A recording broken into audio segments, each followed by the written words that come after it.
বিবির সাথে মাঝে মাঝে অভিমান করা জায়েজ আছে এইভাবে।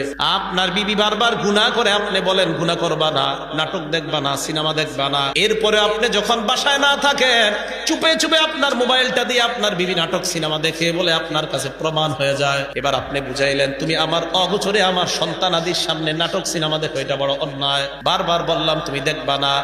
স্ত্রী আপনি বলার পরেও যদি কথা শুনতে না চায় তখন কি করবেন? এক নাম্বার ফাইজুহুন্না, ওয়াজ করা। ওয়াজ করতে করতে যদি কাজ না হয়, 2 নাম্বার ওয়াহজুরুহুন্না ফিল মাদাজি'i, বিছানা আলাদা করে দেওয়া। বিছানা আলাদা করার 3 ব্যাখ্যা। 1 নাম্বার একই বিছানায় শুয়া চেহারা আরেক দিকে ফিরিয়ে রাখা।